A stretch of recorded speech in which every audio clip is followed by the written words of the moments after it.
Buenas noches, bienvenidos a esta charla de presentación del curso de Filosofía para la Vida que dicta Nueva Acrópolis.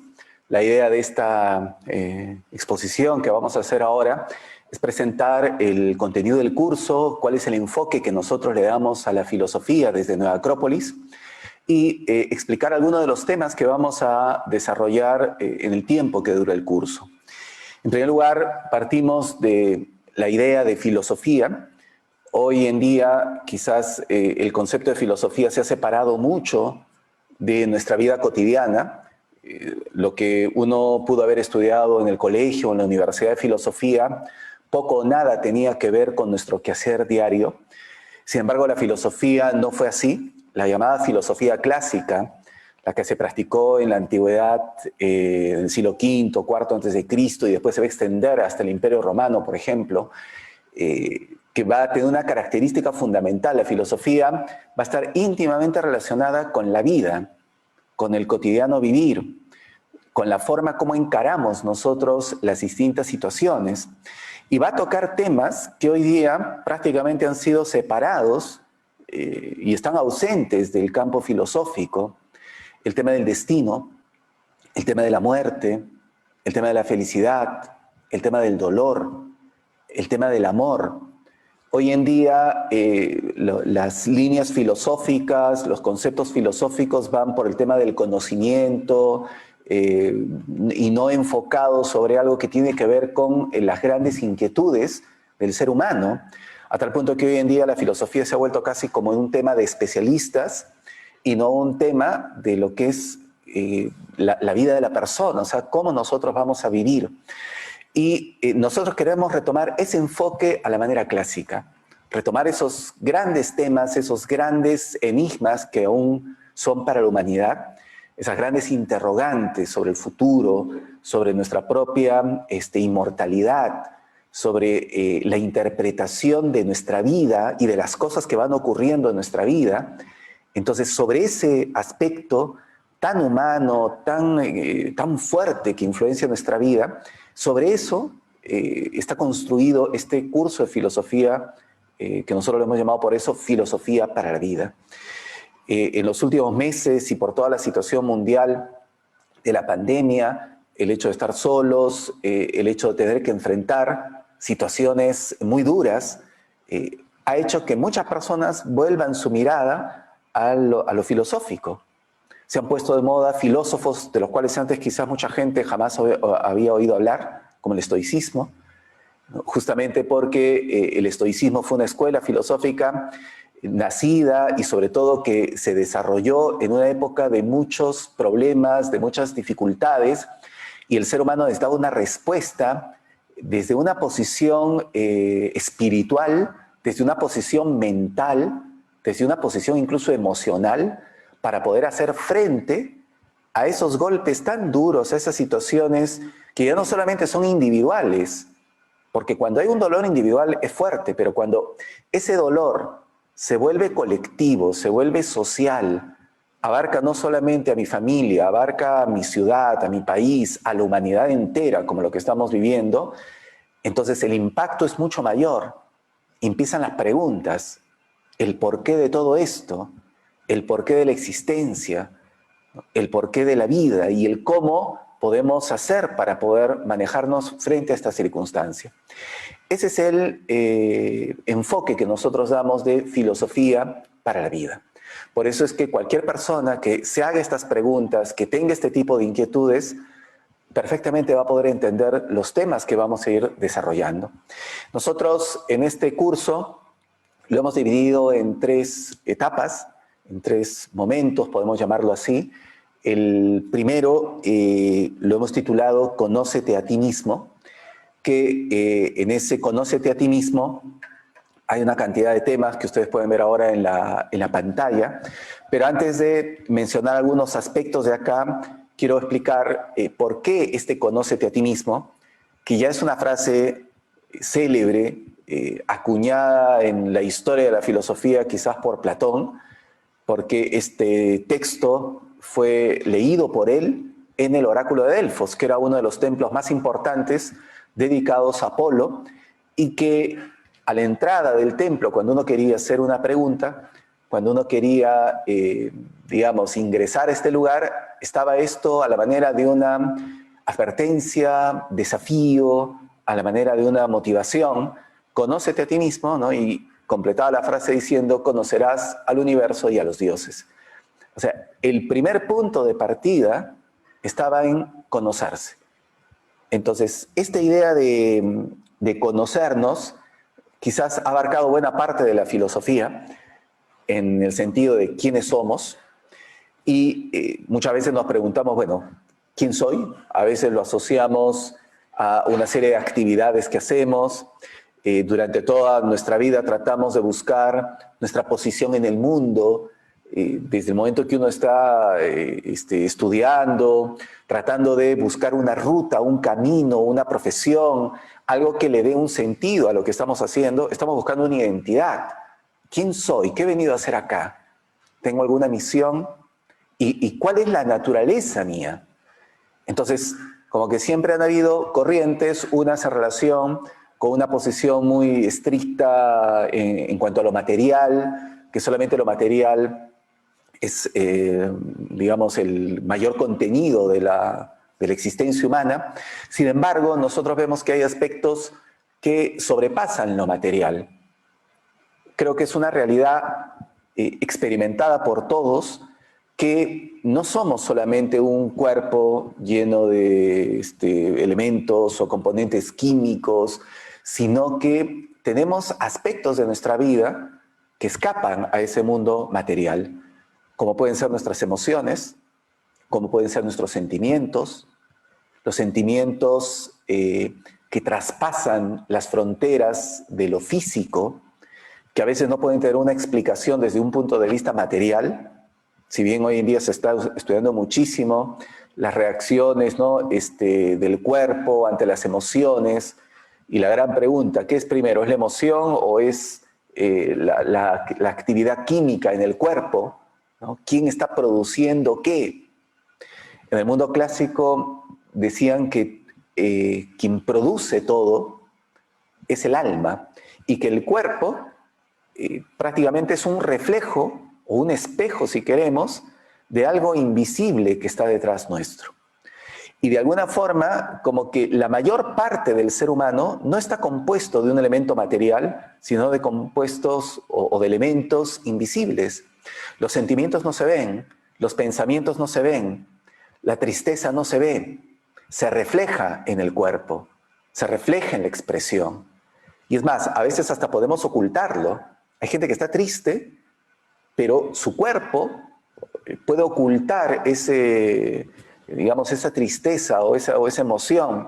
Y muchas personas pueden no darse cuenta de el drama que puede estar viviendo alguna persona, porque el cuerpo lo puede ocultar, pero el alma, que es lo que decían los filósofos, la filosofía clásica, está detrás. Y el alma es la que experimenta todas esas cosas.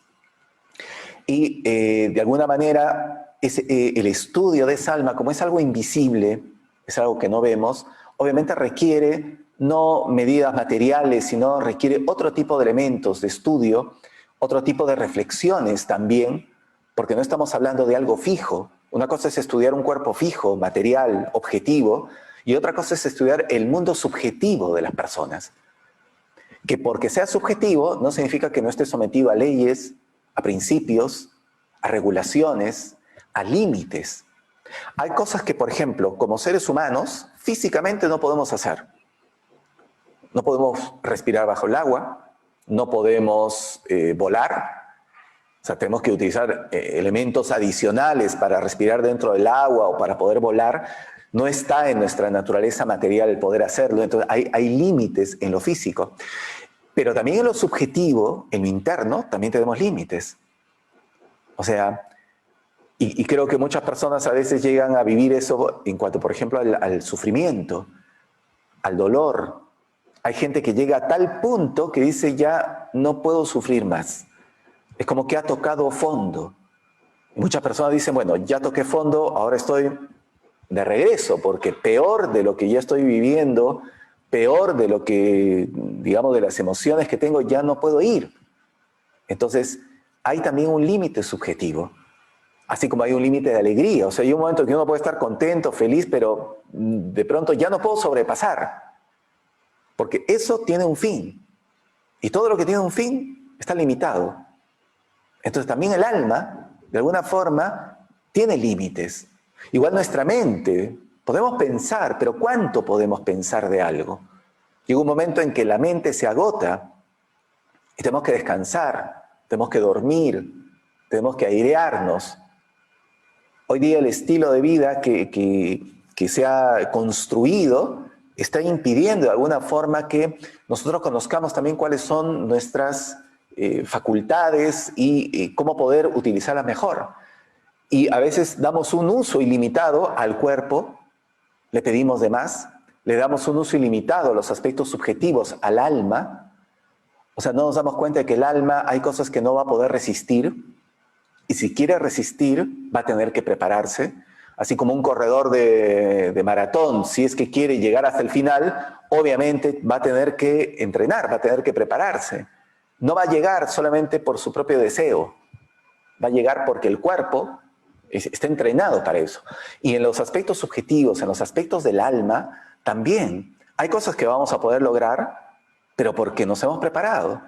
Y hay cosas a las cuales no llegaremos simplemente ¿por qué? Porque no tenemos la fuerza, no tenemos la energía, pero no porque no tengamos la capacidad. Entonces el alma es algo que también uno puede ir desarrollando, uno puede tener un crecimiento a nivel del alma, a nivel de nuestras emociones, a nivel de nuestros pensamientos. El pensamiento puede evolucionar. Partimos del hecho de que uno ahora tiene mejores pensamientos que antes. Sin embargo, no, hay gente que a veces con sus pensamientos se va degenerando. Entonces, hay aspectos que tenemos que ir, digamos, revisando, y eso es lo que hacía la filosofía. Bueno, vamos respondiendo también algunas preguntas que las pueden ir haciendo llegar al chat con el cual estamos transmitiendo. Y bueno, hay una pregunta que me dicen, ¿qué hacer desde la filosofía para sobrellevar tiempos difíciles como los de ahora? ¿Qué técnicas usa la filosofía, si es que las usa, para buscar cambiar el pensamiento? Vamos a llegar a eso, ¿no? Justamente, sí se usan técnicas que aparentemente son muy sencillas, pero su eficacia radica en que uno las pueda mantener, como todo en la vida. Uno puede llegar a ser un gran corredor si es que entrena todos los días. Uno puede llegar a ser una persona más fuerte para enfrentar los tiempos actuales, pero tenemos que entrenarnos todos los días y no debilitarnos. Entonces, si yo todos los días, tomando como símil el cuerpo, si yo todos los días me alimento bien, tengo una dieta, ¿no? Adecuada, equilibrada, bueno, voy a tener más o menos una capacidad de resistencia en mi cuerpo.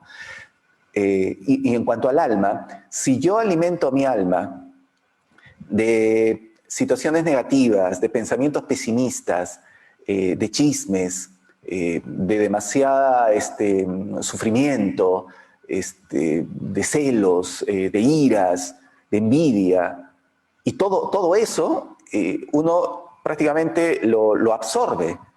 Entonces la persona que va absorbiendo todo ese tipo de emotividad, ¿no? De cólera, de resentimiento, de odio, de que está así como constantemente peleándose con el mundo entero o con los que no concuerdan con él, obviamente esa persona no se está preparando, sino se está debilitando, porque nos estamos haciendo como demasiado vulnerables, frágiles. Nos dicen algo y ya nos ofendemos, no resistimos nada, no resistimos ni un problema, ni una llamada de atención, ni un tropiezo, ni un fracaso. Y eso es lo que lamentablemente hoy está viendo, una incapacidad para asumir los fracasos personales. No puede culpar al gobierno, culpar a la economía, culpar a la pandemia, pero hay fracasos que son propios, que no dependen de ese entorno, sino que dependen de nuestra voluntad. Pero no tenemos ni siquiera la fuerza para reconocer ni para afrontar la caída. O sea, nos abandonamos, nuestro pensamiento se degrada, pensamos peor de nosotros, pensamos peor de los demás. Entonces no hay superación. O sea, una persona que no puede superar una situación de fracaso, la pregunta es, ¿qué ha hecho con su pensamiento, con sus emociones, en todos los años que ha vivido? Es como una persona que no se puede recuperar de una enfermedad, ¿no? Obviamente la persona que no ha tenido una buena alimentación, una buena vida, es más susceptible de caer en enfermedades. Y existen las enfermedades del alma. Y no estamos hablando de enfermedades psicológicas, psiquiátricas, ¿no? Sino las enfermedades como puede ser la cólera, como puede ser el odio. Son deformidades, podríamos decir, porque no es lo propio, como dirían los filósofos, no es lo propio del ser humano. O sea, no tenemos un mundo emocional para convertirlo en un lugar donde, digamos, cae lo peor.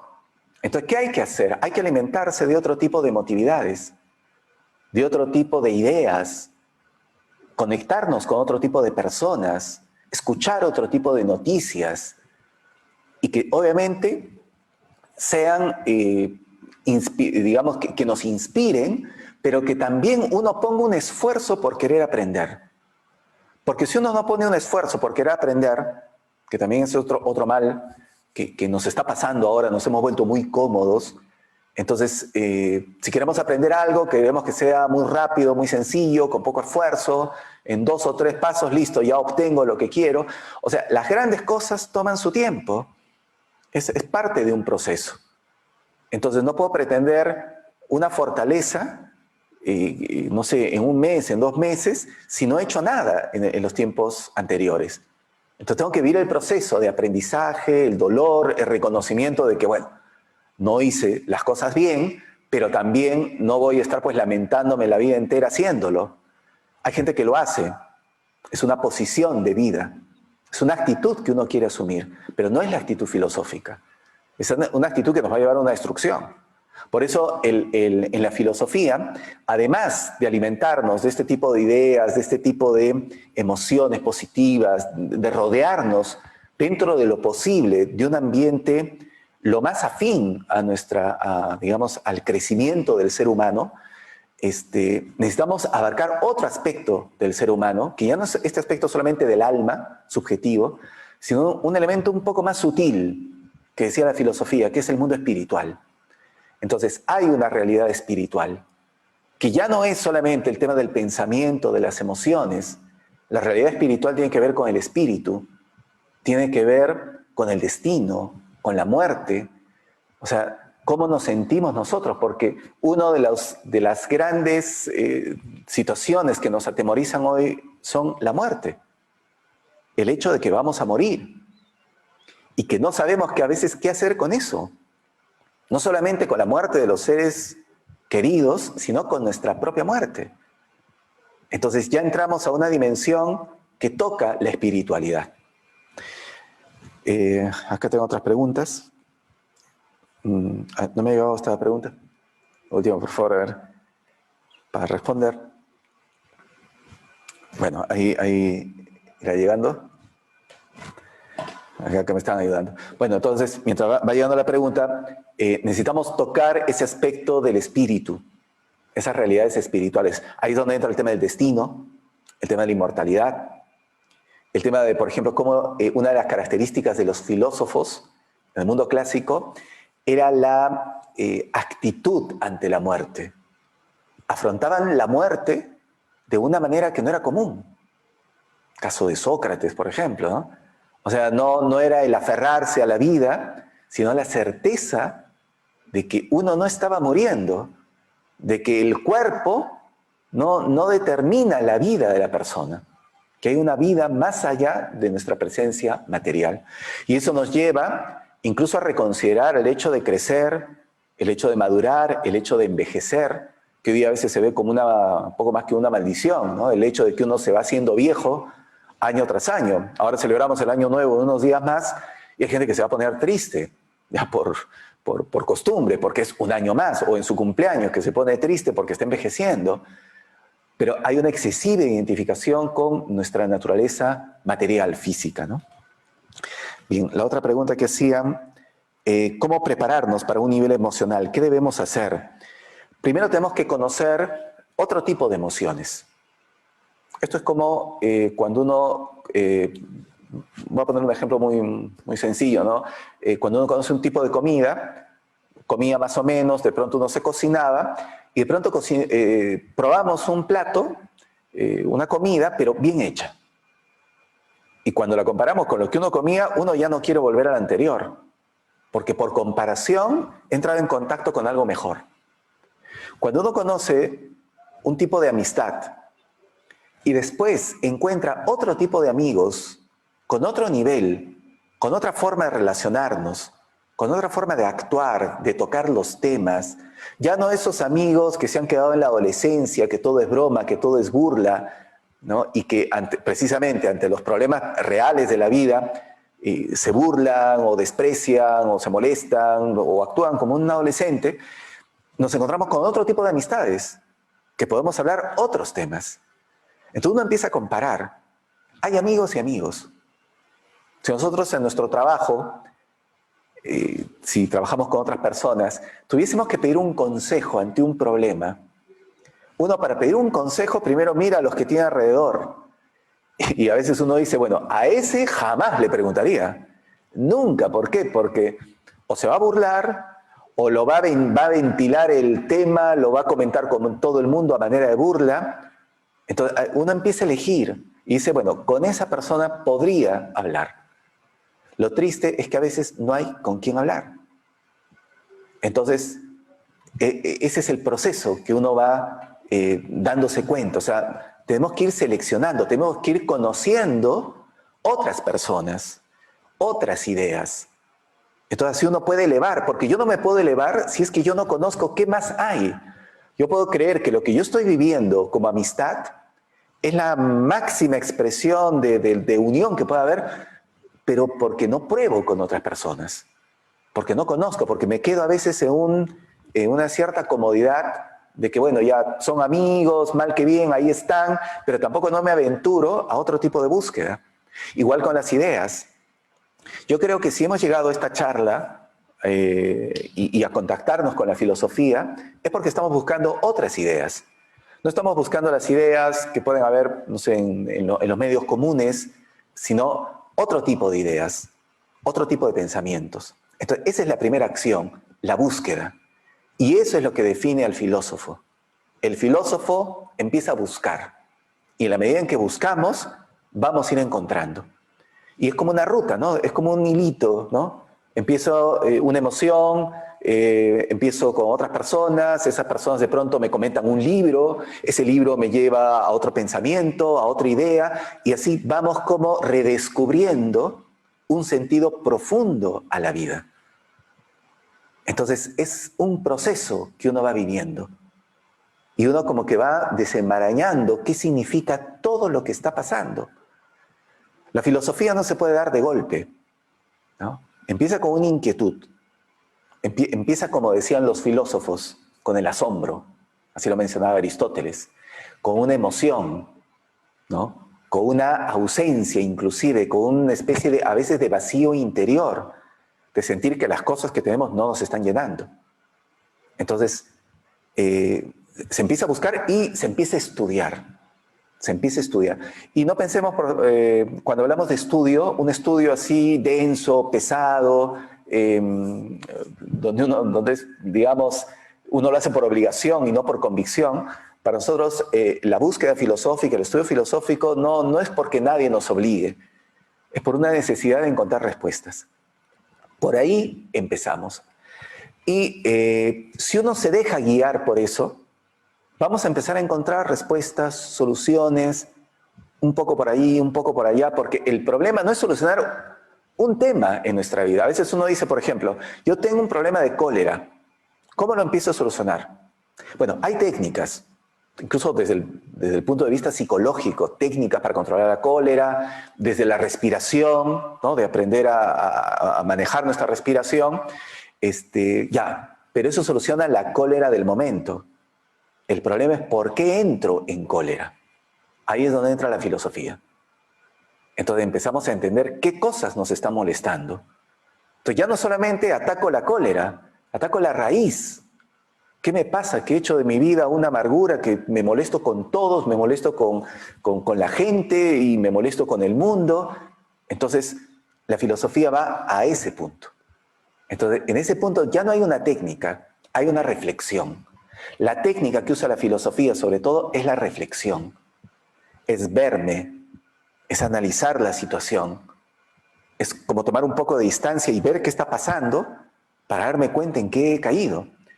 Y obviamente esa técnica de reflexión requiere conocimiento, requiere herramientas. Uno no lo puede hacer simplemente por propia iniciativa. Necesito elementos de cómo funciona la mente, elementos, respuestas de tipo espiritual, ¿no? Ayudas de algunos filósofos. Entonces se van sumando elementos, pero la reflexión es una técnica propia de la filosofía, ¿no? Bien, otra pregunta. ¿Es necesario creer en la existencia del alma para sobrellevar las vicisitudes de la vida? ¿Se puede demostrar la existencia del alma? Ya, bueno, la primera pregunta, ¿es necesario creer en la existencia del alma para sobrellevar las vicisitudes de la vida? Yo considero que sí es importante. O sea, todos necesitamos, para enfrentar situaciones difíciles, necesitamos creer en algo. Le llamemos alma, llamémosle emociones, llamémosles inspiración, llamémosles mundo interior, no importa el nombre.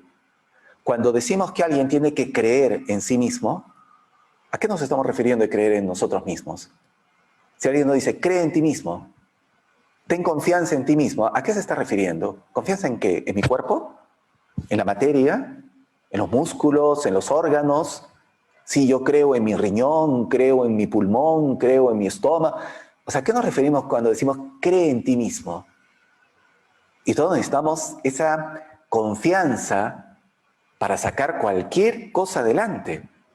Entonces, no estamos hablando ya de algo material. Entonces, el tema del alma no es un tema como a veces uno suele pensar, no sé, quizás un poco medio fantasmal, ¿no? Sino es algo que en verdad lo experimentamos día a día. Había una palabra que usaban los griegos, bueno, que era psique, lo que llamamos psique, a eso se refiere, digamos, el concepto de alma. Es decir, la psique era el conjunto de emociones y de pensamientos. ¿Hay alguna manera de demostrar materialmente las emociones y los pensamientos? No, porque las medidas que usa hoy día la ciencia son para medir cosas físicas, no para medir cosas metafísicas. ¿Puedo medir el amor? ¿Puedo medir el odio? Puedo medir reacciones en mi cuerpo, palpitaciones, pero no el amor, ¿no? O sea, ¿cómo puedo saber si yo quiero más, menos? O sea, a veces uno dice, bueno, no sé si me quiere más, menos, pero sí nos damos cuenta de que nos quieren más o de que nos quieren menos, porque lo percibimos, porque lo sentimos, pero no lo podemos medir con una precisión exacta. La filosofía no se preocupó de medir el alma, ¿no? Se preocupó de mejorar el alma, de mejorar lo que sentimos. También, bueno, tengo otra pregunta. Se puede, ya, bueno, estaba con demostrar la existencia del alma. En este aislamiento no hay con quién hablar. ¿Cómo tomar filosóficamente la pandemia? Tenemos que encontrar con quién hablar. Justo ahí viene ese otro aspecto del conócete a ti mismo. Quizás uno de los daños más graves que por las medidas que se han tomado ha sido el aislamiento por los efectos que produce en las personas, el distanciarnos, el no tener ese contacto personal, porque no es lo mismo en lo presencial que en lo virtual, todos lo sabemos, y obviamente a mucha gente le ha afectado de manera muy profunda la ausencia de sus seres queridos, la soledad, ahora en estas fiestas también, ¿no? El no poder reunirse. Entonces hay un tema de salud interior y que tiene que ver también con la salud del alma, ¿no? La salud espiritual, porque somos seres que vivimos de los demás. El ser humano es un ser humano social por naturaleza. Crecemos no solamente por nuestro propio mérito, crecemos por otros. Hace un rato hablábamos del cariño. Crecemos también por el cariño. Creemos en nosotros mismos porque creen en nosotros. O sea, también nos alimentamos de lo que las otras personas nos muestran como afecto, como creencia, ¿no? Como aporte a nosotros, la persona que nos da ánimo. Entonces, obviamente, nos construimos como seres humanos, no solamente con lo que hacemos, sino con lo que nos da y nos aporta la sociedad. De ahí la importancia de rodearnos de lo mejor. Y en ese sentido, todos somos libres de elegir quiénes van a conformar nuestro núcleo, con quién vamos a construir nuestra vida. Porque a veces uno construye su vida con gente que le hace daño, con gente que lo está perjudicando constantemente, con gente que a veces no nos quiere bien. Y uno se pregunta, bueno, ¿para qué soy libre si voy a vivir prácticamente sometido a esa dominación? ¿De qué me sirve la libertad? ¿De qué me sirve crecer? Entonces, obviamente tengo que hacer uso de mi libertad, de mi criterio, no de cualquier manera, como decíamos, de una forma reflexiva, como proponía la filosofía. Entonces, ¿qué podemos hacer hoy? Un tanto creo lo que estamos haciendo todos, comunicarnos, suplantar esa comunicación física con esta comunicación virtual, hasta que ya podamos hacerlo de una manera más presencial, pero sí es fundamental, obviamente tomando todas las medidas de seguridad, tratar de, en lo posible, tener el contacto con las personas, aunque sea vernos, ¿no? Aunque sea conversar un ratito, pero todo eso, aunque parezca mentira, va a ir alimentando el alma, nos va a ir dando una tranquilidad, ¿no? Entonces necesitamos asumirlo de esa manera. Ahora, lo que no podemos evitar de alguna forma es, a veces por, digamos, circunstancias de que uno no pueda ir a visitar a sus seres queridos. ¿Qué hay que desarrollar? Fortaleza. Tenemos que aprender a ser fuertes, a convivir con nosotros. La soledad es una práctica. Uno lo puede convertir en una práctica de vida. ¿Por qué la soledad nos atormenta? Que es un tema también que vamos a ver dentro de los... bueno, voy adelantando un poco por cómo ha ido el tema en el módulo 3 también, porque el primer módulo vamos a ir tocando estos temas de la filosofía, de cómo conocernos a nosotros mismos y de nuestra relación. Cómo hacer para que nuestra convivencia sea mejor con las demás personas. Porque eso requerimos también, ¿no? O sea, no basta con que yo me lleve bien conmigo mismo, tengo que poder, digamos, relacionarme de una manera armónica. No puede ser que esté sobreviviendo ahí en mi casa, ¿no? Porque hoy, el tema de la pandemia, hay gente que ha sido un verdadero castigo el estar con sus seres queridos, se supone, con las personas que supuestamente ama. No sé si sabían que había las estadísticas de divorcios, los pedidos de divorcio se habían incrementado muchísimo durante la pandemia. Había gente que pensaba que se quería y resulta que ya no se quiere. Se dio cuenta el día que empezaron a convivir más horas de las necesarias, porque había horas que uno no estaba en casa y ahora está en casa. ¿Y cómo maneja eso? Entonces, y muchos de los problemas que uno tiene en la convivencia social no son por las otras personas. A veces son por nuestra propia intolerancia, nuestro propio malestar. A veces nosotros mismos encendemos la pólvora. O sea, hay pólvora en mi casa, ¿qué hago yo encendiendo un fósforo? A veces encendemos el fósforo con un comentario inadecuado, con una crítica agresiva, ¿no? A veces queremos cambiar a la gente, que la gente cambie forzándola, simplemente por nuestro deseo, por nuestra voluntad, por orden, porque nosotros creemos que tenemos la razón. Entonces, si albergamos ese tipo de ideas, si yo soy una persona que cree que tiene la razón, que el único que tiene la razón en su casa soy yo, obviamente voy a generar un problema. Voy a generar un problema y una situación incómoda. Porque todos los seres humanos, cuando toman sus decisiones o hacen las cosas, equivocados o no, todos pensamos que cuando hacemos algo, pensamos que tenemos la razón. Por eso la justificamos. Pero para cambiar eso hay que tener una actitud filosófica. Lo que decía Sócrates, solo sé que nada sé. Aceptar de que hay cosas que no las manejo bien. Hay cosas que no sé, que puedo aprender, que puedo dejar un poco mi intolerancia, mi orgullo. Entonces tenemos que ser un poco ceder a veces en nuestra convivencia, dejar hacer, tratar de conversar, no tratar de imponer, sobre todo si estamos entre gente adulta. Entonces, son algunos elementos que tenemos que hacer.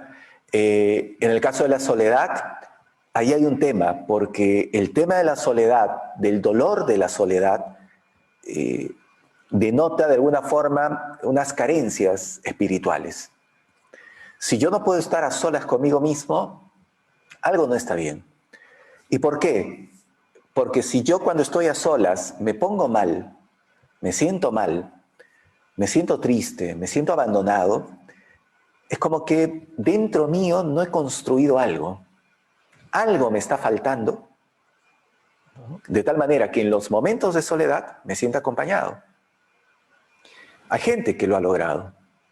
Y pronto en su soledad, perfecto, hace cosas, hasta ordena, puede leer, puede escuchar música, optimiza su tiempo y puede tener también una buena convivencia social. Pero hay gente que no. La soledad lo está matando. Pero no podemos ser extremos. El ser humano no puede vivir en la soledad absoluta ni en la sociabilidad absoluta, que es un tema también que tenemos que tener cuidado con las redes. Hoy día estas redes sociales, supuestamente, nos han colocado en una pseudo-sociabilidad, pero que no es real, ¿no? Porque no conocemos realmente a las personas y ahora se está notando mucho más, ¿no? Entonces necesitamos momentos de compartir y necesitamos momentos de privacidad, de soledad. Pero que cuando vivamos esa soledad no nos sintamos mal, pero para eso hay que construir algo dentro. Si yo no construyo algo dentro, cuando vienen los momentos de soledad, me siento perdido, extraviado, deprimido, inmediatamente empiezo a llamar a las personas, a mis amigos, pongo música, prendo el televisor. No puedo estar solo, pero tenemos que hacer. Más que una práctica, en verdad, necesitamos algunas ideas para que nos vayan acompañando y más adelante lo voy a señalar en una parte del curso que hacemos nosotros. Justamente tocamos ese tema de la soledad en relación con la voz interior, porque hay un libro, un pequeño librito, que lo estudiamos acá, que se llama La voz del silencio. Es un librito que no tiene, creo, ni 15 páginas, de una profundidad filosófica que cada párrafo merece una reflexión. Y habla justamente de esos elementos internos, ¿no?, que nos pueden ayudar a construir nuestro mundo interior, valga la redundancia, y también qué cosas a veces nos distorsionan y hacen de que uno se sienta en esa situación de soledad, de abandono, cuando está solo. Entonces, es algo que no podemos sugerir una técnica, obviamente. Y bueno, hay técnicas, ¿no? Uno puede buscar en internet y decir, ¿qué hago cuando estoy solo? Normalmente nos van a indicar actividades para hacer, ya, pero soluciona el problema del momento, pero no el problema de fondo. ¿Por qué me siento así? ¿No?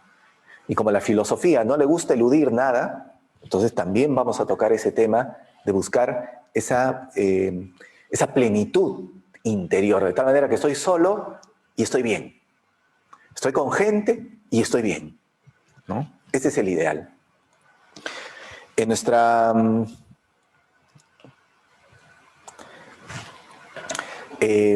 como parte del curso, en el segundo módulo, el primer módulo, como decíamos, se llama Conócete a ti mismo. El segundo módulo se llama Despierta tu guerrero interior. Ahí aparecen los temas que vamos a tocar. Yo quiero explicarles básicamente cuál es la idea del guerrero interior. La idea del guerrero, creo que está clara, es una persona que lucha, pero no que lucha contra otros. Por eso hacemos la aclaración del guerrero interior. No es que me tengo que ir peleando con todo el mundo. Que hay gente que su vida la ha vuelto así, una pelea, en una competencia feroz. Cuando ve un competidor se inspira, ¿no? Sí, pero ojalá que con ese mismo entusiasmo, con ese mismo ímpetu, lo hiciésemos también para combatir nuestras propias fragilidades. Acá el guerrero interior se refiere a una lucha sobre ciertas debilidades, carencias que solemos tener como personas. No somos seres perfectos, como hemos dicho, somos seres limitados. Nuestra educación, nuestra formación, nuestra naturaleza nos ha hecho diferentes. Hay personas que son más fuertes, hay gente que es más débil, hay gente que es más influenciable, hay gente que es miedosa, ¿no? Hay gente que es valiente pero irreflexiva, ¿no? Y hay gente que es demasiado reflexiva y nunca termina por actuar. Entonces, tenemos que pulir, tenemos que completarnos como seres humanos. Entonces, la idea del guerrero interior es luchar contra ese aspecto que en algunas películas aparece como el famoso lado oscuro, ¿no? El mundo oscuro, la parte negra de la persona que va luchando, ¿no? O quiere ganarnos espacio sobre una parte luminosa. Es una lucha entre la luz y la oscuridad, ¿no? Entre lo superior, ¿no? Y lo inferior. Entonces, quien no ha sentido esa lucha, creo que todos hemos sentido esa lucha, hay un combate, hay una parte que nos llama a un mundo más luminoso, a un tipo de acción diferente, positiva, y hay otra parte que nos arrastra a nuestras actitudes más egoístas, más perversas, más irreflexivas. Entonces, ¿quién gana? ¿Quién está ganando ahora? Si no concebimos la vida como el guerrero, como guerreros, nos vamos a dejar arrastrar, vamos a ir perdiendo, porque el guerrero es el que lucha por ese lado luminoso. Y eso, si gana esa lucha interior, le permite enfrentar las situaciones de la vida. Porque el problema, como decía Sócrates, ¿no? Como en la frase que pusimos al inicio, conócete a ti mismo. Ahí está la clave. Si yo sé cuál es mi lado oscuro, mi lado luminoso, si lo logro identificar, sé dónde están mis puntos de quiebre, sé qué es lo que tengo que hacer, conozco cuáles son las enseñanzas para enfrentar las situaciones. Hay enseñanzas filosóficas que están en los libros de los filósofos de hace 2000 años. Están ahí, están escritas. De qué cosas hay que hacer en momentos difíciles, de qué ideas, pero ¿qué nos falta? Retomar esas ideas, volver a hablar de ellas, reflexionarlas juntos, porque no basta que uno los lea solo. Como decíamos, nosotros también aprendemos filosofía por contacto con otras personas, ¿no? Porque nos escuchamos, porque hablamos, porque también cada uno le va dando una interpretación adaptada a su vida.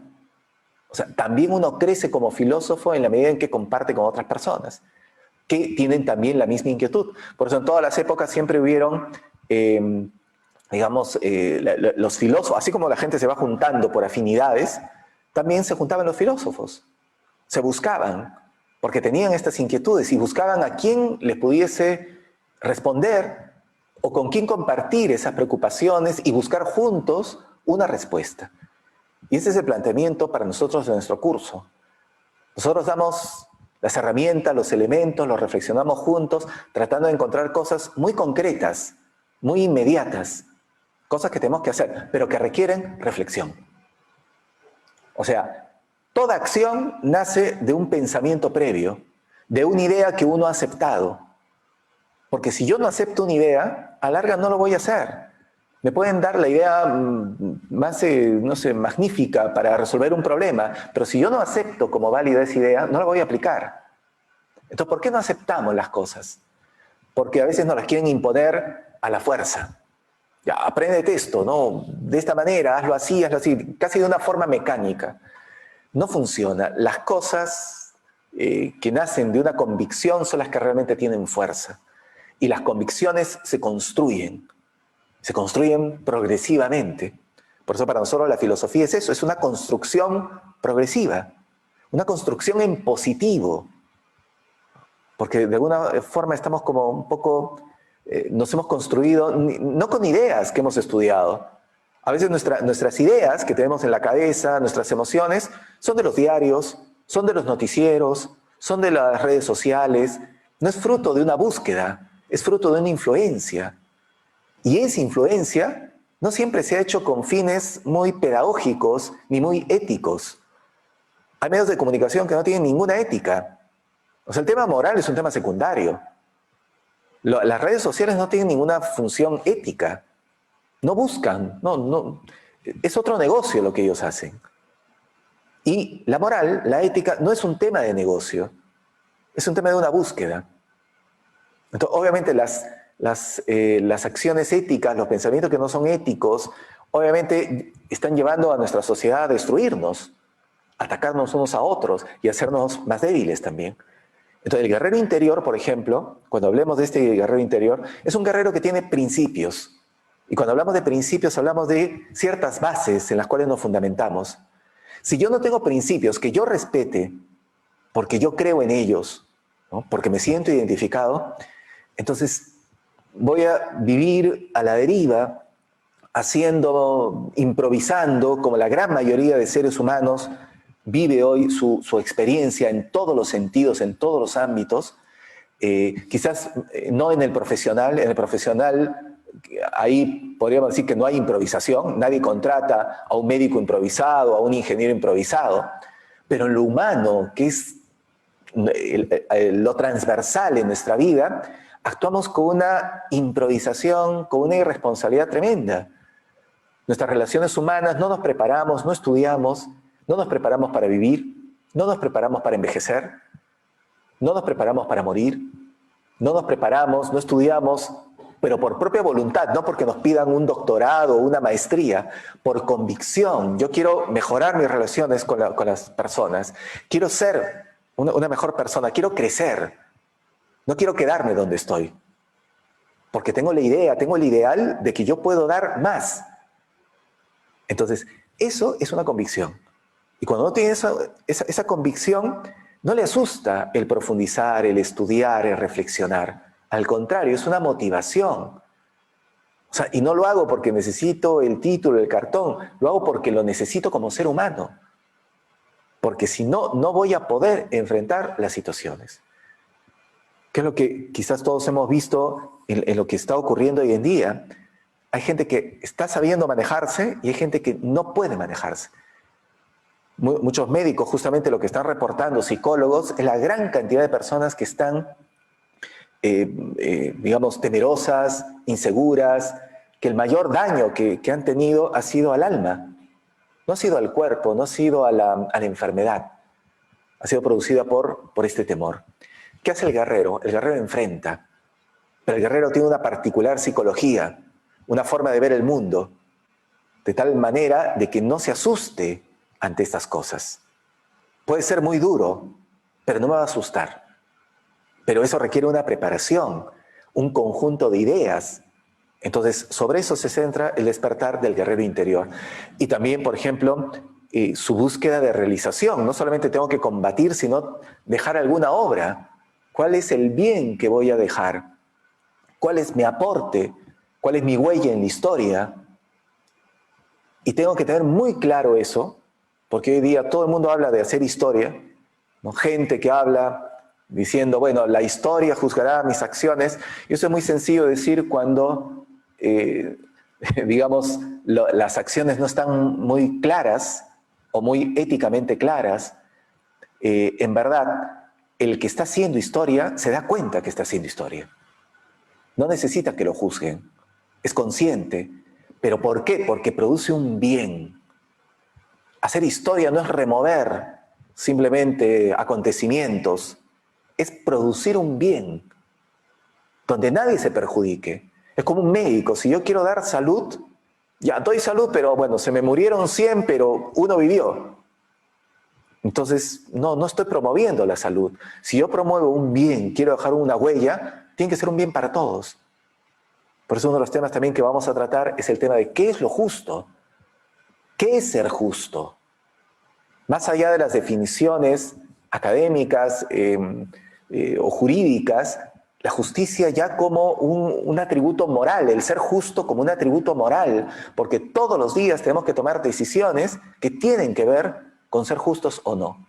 Desde el padre de familia, que tiene que decidir sobre ciertas acciones de sus hijos, ¿no? Sobre si le llama la atención o no le llama la atención, sobre si permite o no permite, el jefe sobre cómo evalúa a las personas, sobre cómo juzga a sus empleados, en todos los ámbitos está presente el tema de la justicia.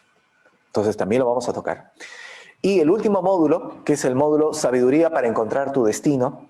Acá está el libro que les había mencionado al principio, ahí tocamos ese tema que es la voz interior, la voz del silencio.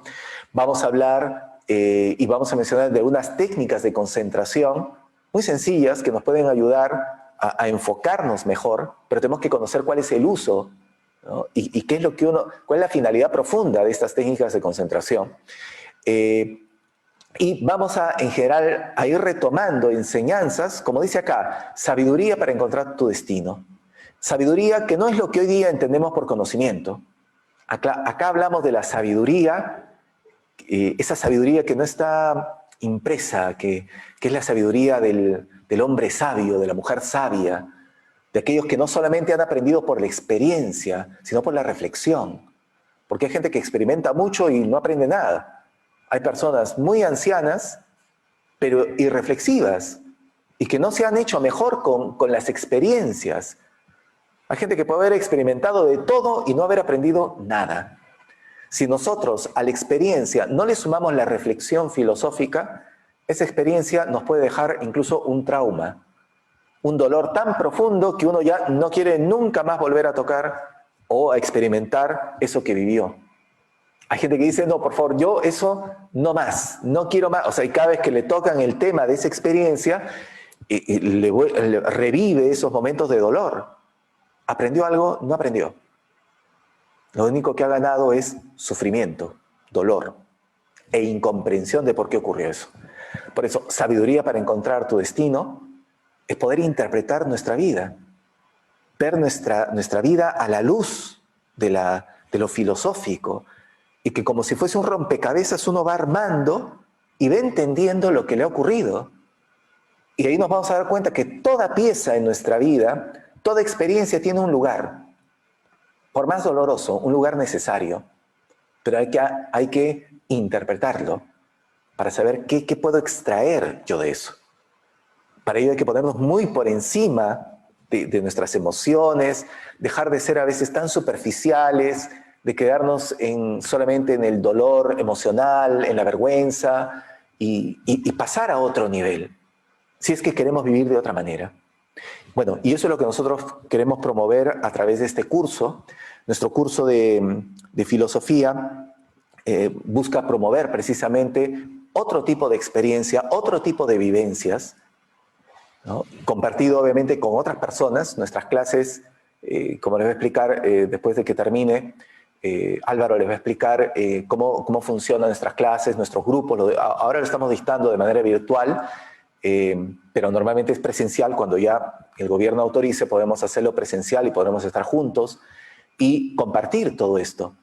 Entonces, queremos buscar una experiencia diferente, por lo que uno escucha, por lo que uno busca, por lo que uno aprende, por lo que uno puede aplicar. Esa es la finalidad de nuestro curso de filosofía. Hay una pregunta más acá. Me dicen, ¿uno puede pagar un karma malo que generó en otra vida, ejemplo, un defecto físico, enfermedad? ¿Ya? Bueno, esto corresponde a un tema que lo vamos a ver dentro del curso, ¿no? Que es el famoso karma. Vamos a ver cómo podemos relacionarnos con el karma, porque se habla mucho de que bajo esta idea, quizás ya algunos conozcan, nada de lo que ocurre es azar, es suerte, responde a causas lógicas, pero hay que entender cómo funciona este proceso. Ahora, uno puede corregir algo, ¿no? Una causa mala que generó un mal efecto puede ser corregido. Obviamente las cosas que ya se dieron, ya se dieron. Uno no puede retroceder, rebobinar la cinta o borrar el archivo y decir que no pasó nada. Y no solamente aplicado para esto, sino para tantas cosas humanas. A veces uno comete un error con una persona y después le pide disculpas y dice, discúlpame, empecemos otra vez. Sí, se puede empezar otra vez, pero ya no será igual. No se puede borrar lo que ya ocurrió. Queda registro. Esto es como el Facebook, ¿no? Dicen que uno borra las fotos y en verdad no se borra. Todo queda registrado, hay todo un historial. Y hay un historial de nuestra vida. Y la lógica nos dice que es así. O sea, si a mí me dicen, bueno, ya me voy a olvidar todo, o sea, hay cosas que no podemos olvidar. Y que quizás desde un lado subconsciente o inconsciente siguen actuando y operando sobre nuestras decisiones. Entonces, es un tema un poco más largo, no voy a tener tiempo de desarrollarlo, pero lo que sí podemos hacer, y eso es lo interesante del karma, si todo es causa y efecto, yo puedo ir construyendo los futuros efectos a través de mis acciones. O sea, lo que yo voy a cosechar, ya lo puedo ir trabajando hoy, ¿no? Más que preocuparme por lo que ya voy a vivir como consecuencia, puedo ir trabajando y construyendo, sembrando las semillas de lo que va a ser mi vida. Y mi vida estará, digamos, construida de la buena semilla que he puesto y de la mala semilla que habrán sido los errores que hemos cometido. Por eso justamente la idea de la filosofía es que uno aprenda a reflexionar de tal manera que cometamos la menor cantidad de errores. Nos vamos a equivocar, pero podemos disminuir considerablemente la cantidad de errores que tenemos en nuestra vida. Bien, y con esto quiero terminar. Yo quiero agradecerles también que hayan estado en vísperas de Año Nuevo en esta charla. Los quiero invitar al curso de filosofía, este curso que lo estamos desarrollando en estos 3 módulos: Conócete a ti mismo, Descubre tu guerrero interior y Sabiduría para encontrar tu destino. Este curso de filosofía para la vida que nos va a ayudar precisamente para poder seguir, poder avanzar como personas, poder crecer como seres humanos. De alguna forma van a encontrar un ambiente muy afín. Si estos temas les interesa y si están en esa búsqueda, se van a encontrar con gente afín y es un viaje de descubrimiento. Es una oportunidad. Yo se lo recomiendo, de verdad, entre los cursos que dictamos en la Acrópolis, nuestro plato fuerte, por así decirlo, nuestro curso eje esencial, del cual parte toda nuestra visión de la vida y nuestra actitud, incluso como organización internacional que es Nueva Acrópolis, es a partir de la filosofía. Nosotros tenemos una filosofía para la vida, para enfrentar las situaciones. Entonces, los invito a que se puedan inscribir. Este curso es una vez por semana, como lo va a explicar Álvaro, dura 3 meses, estos módulos, cada uno de ellos, con un ritmo que uno puede elegir una vez por semana o 2 veces por semana según sus posibilidades, pero vale la pena hacerlo. Aunque sea, tómense un mes, prueben para ver si es lo suyo y perfecto, nosotros encantados, estamos acá dispuestos a poder brindarles todos nuestros conocimientos y toda nuestra experiencia de este curso que lo venimos dictando hace muchísimos años. Bien, entonces los paso ahora con Álvaro, quien les va a dar más información, más detalles ya sobre nuestro curso de Filosofía para la Vida. Que tengan un feliz año, que podamos hacer de este 2021 algo diferente, no importa lo que venga. No esperemos que el año nos traiga algo, seamos nosotros los que aportemos al año algo diferente. Y eso diferente es nuestra propia vida, nuestra propia actitud ante las situaciones. Muchas gracias, buenas noches.